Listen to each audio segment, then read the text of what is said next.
Bapak Presiden yang kami hormati, hadirin sekalian yang berbahagia, tadi kita sudah dengarkan panjang lebar dari penjelasan Pak Menteri Koordinator dan juga tadi Badan Gizi dan juga tadi Presiden sebenarnya sudah membuka penjelasan-penjelasan kepada kita semua. Bapak Presiden, kami laporkan sejak Presiden memberikan instruksi kepada Dewan Ekonomi Nasional 1,5 bulan yang lalu, di mana waktu itu Presiden menginstruksikan untuk deregulasi, untuk menghadapi kemungkinan waktu itu tarif Amerika Serikat yang akan dikeluarkan oleh Presiden Trump. Dewan Ekonomi Nasional telah bekerja dan kita berkoordinasi dengan ketat dengan Menko Perekonomian dan juga dengan asosiasi-asosiasi seperti Apindo dan sepatu dan sebagainya, sehingga kita mengerti masalah yang terjadi di bawah dan apa yang harus kita lakukan. Nah, kami melihat potensi dampak reciprocal tarif Amerika Serikat ini dan telah melakukan simulasi, kami ulangi simulasi potensi dampak penerapan tarif reciprocal. Nah, ekonomi Indonesia ini akan mengalami tekanan karena dampak kontraksi tadi sudah dijelaskan juga oleh Menko, dan volume perdagangan dunia akibat reciprocal tarif dari Amerika dan retaliasi dari beberapa negara lain seperti Tiongkok dan Jepang, Uni Eropa. Dampak terhadap PDB Indonesia akibat dari reciprocal tarif Amerika ini juga diperkirakan akan terbatas. Kami melakukan simulasi-simulasi yang sangat intensif selama Lebaran ini, sebelum Lebaran. Nah, kami melihat bahwa porsi ekspor Indonesia terhadap PDB relatif rendah sekitar 23,8%. Dan porsi ekspor ke Amerika juga hanya 10% dari total ekspor Indonesia.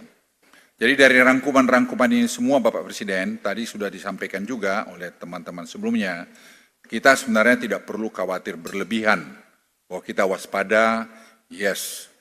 Pengalaman kita juga menangani kasus-kasus besar sudah cukup banyak. Bagaimana negara-negara lain pontang-panting menghadapi COVID, kita mampu mengatasi dengan baik. Ini pun menurut hemat kami Bapak Presiden, kita akan bisa atasi bersama-sama atas semua kita yang hadir di sini, kita kompak dan kita satu padu dan kita saling mendukung untuk tadi menyelesaikan masalah ini.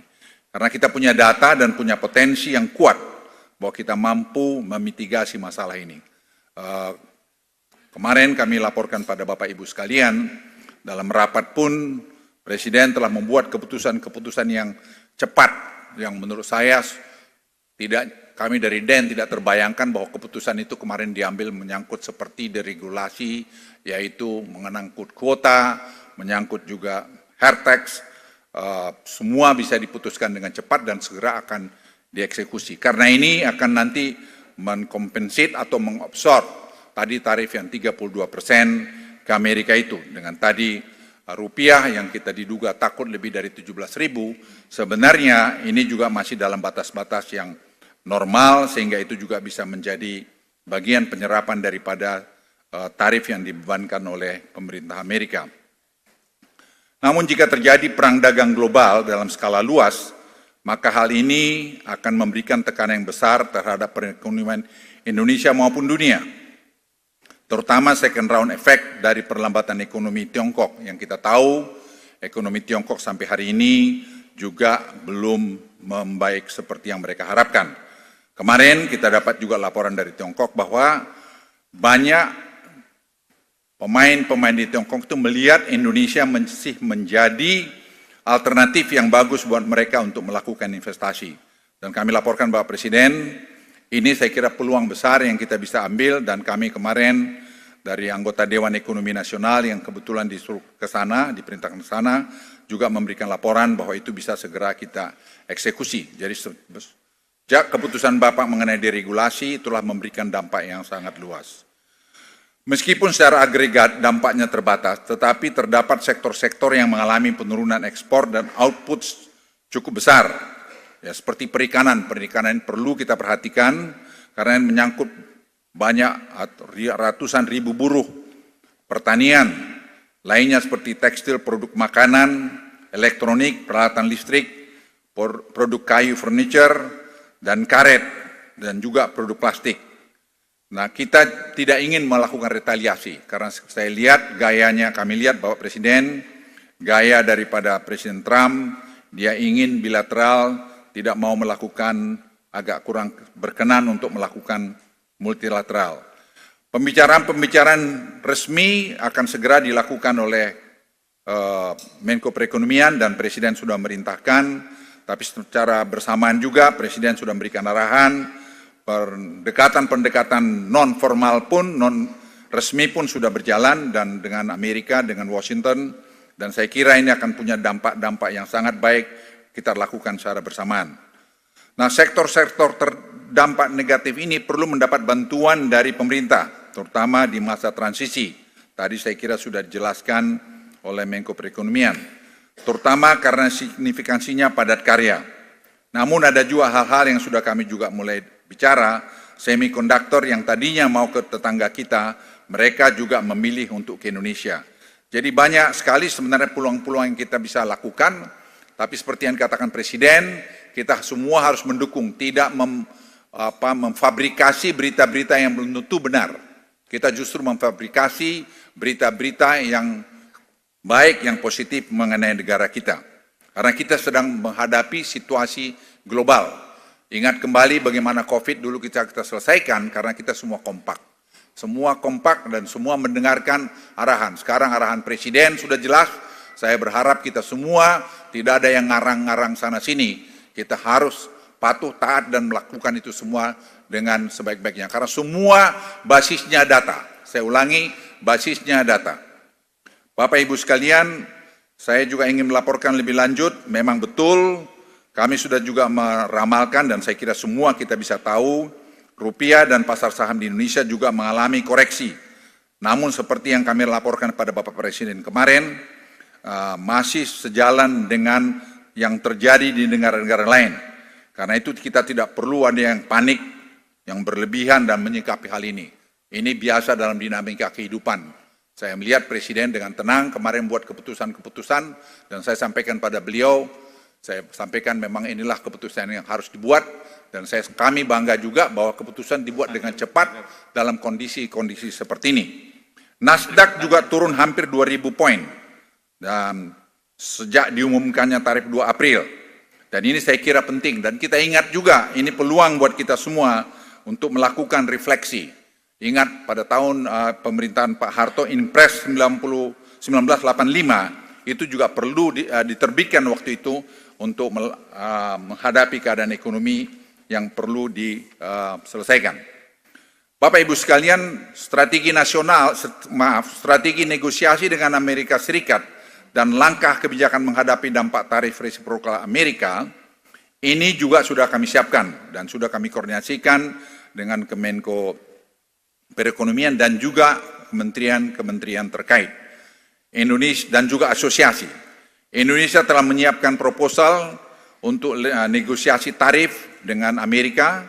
Proposal ini adalah proposal konkret yang dapat diimplementasikan dan menjawab keinginan permasalahan yang disampaikan oleh Amerika, terutama dengan USTR. Kita dengan USTR sudah banyak berbicara dan saya pikir kelihatan sudah mulai bentuknya. Dalam beberapa minggu ke depan, tadi saya sudah singgung, atau mungkin tanggal 17 ini, delegasi yang dipimpin oleh Menko Perekonomian akan bertemu dengan beberapa pejabat dari Amerika Serikat. Delegasi Indonesia terdiri dari Kemlu, Kemendak, dan juga dari Dewan Ekonomi Nasional. Dan tadi yang sudah dijelaskan oleh Menko Perekonomian, ada beberapa kebijakan yang akan diambil oleh pemerintah. Pemerintah akan menyiapkan kebijakan untuk membantu sektor-sektor yang terdampak akibat tarif resiprokal dari Amerika. Dan perang dagang ini terutama di sektor-sektor padat karya. Tadi kami sudah jelaskan. Dan itu sudah kita lihat secara rinci karena sudah kita dengarkan juga dari asosiasi-asosiasi kira-kira apa. Karena kita perang bersama-sama.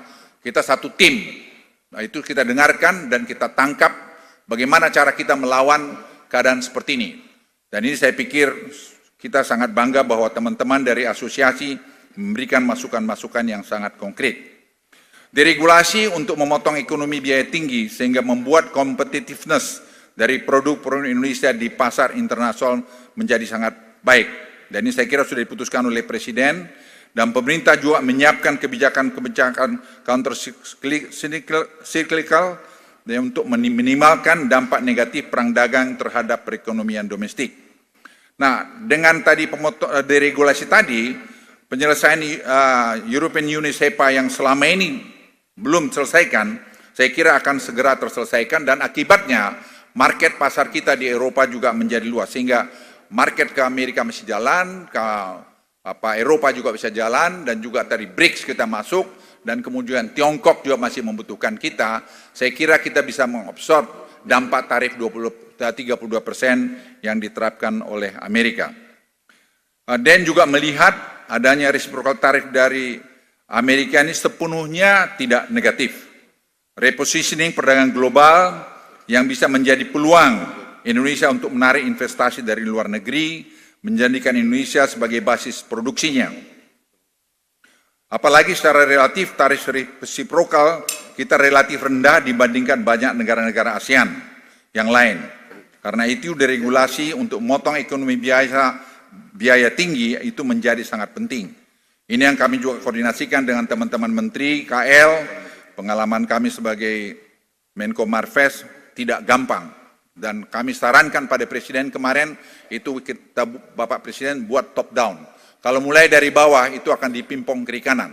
Jadi ini Presiden setuju dan kemarin diputuskan top down. Sehingga itu semua kita harus patuh terhadap keputusan itu. Momen ini juga saya ngajak teman-teman semua, kita melakukan refleksi untuk menyangkut masalah efisiensi. Inefisiensi yang selama ini begitu banyak di semua lini, ini kesempatan kita untuk melakukan refleksi dan melakukan reform pada ekonomi kita untuk menjadi ekonomi yang efisien, yang bisa bersaing dengan siapapun. Bapak Presiden dan teman-teman sekalian, ini tadi tanggapan dari masukan dari Dewan Ekonomi Nasional, dan Dewan Ekonomi Nasional besok Kamis juga sudah mulai melakukan Zoom ketiga dengan Amerika, dengan Washington terhadap beberapa hal. Sehingga nanti paralel resmi dengan Pak Menko Perekonomian jalan, kita juga melakukan tadi Zoom call yang kesekian kali. Dan ingat teman-teman sekalian, kadang-kadang kita tidak tahu bahwa Indonesia ini sakti juga. Kenapa saya katakan begitu? Karena tadi saya lapor Bapak Presiden, kita juga angkat isu-isu tertentu yang mereka ternyata merespons sangat positif. Dan mereka mengatakan, kalau Bapak Presiden kalian begini, kami akan begini. Dan saya laporkan Bapak Presiden, dan Presiden sedang menimbang itu semua, dan kalau itu terjadi, beliau sudah memberikan signal-signal yang saya pikir itu akan bisa membawa perubahan, justru reformasi ekonomi kita akan lebih bagus ke depan, dan positioning Indonesia makin kuat juga ke depan, karena hubungan kita dengan Cina sangat baik, dan hubungan kita juga dengan Amerika kita pelihara. Tadi seperti yang dijelaskan, posisi Indonesia bisa menggantikan banyak posisi-posisi lain. Hubungan kita juga dengan European Union bagus, dan kita kadang-kadang tidak tahu bahwa kita ini saya bilang sakti. Mereka mempertanyakan mengenai critical mineral, dan saya sudah jawab kemarin, Presiden sudah berikan green light, kita mau kerjasama dengan critical mineral, karena mereka sangat butuh.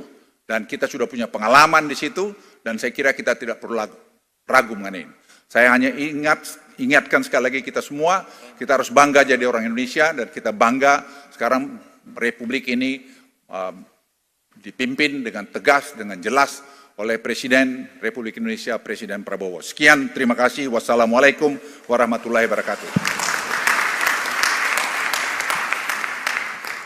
Terima kasih.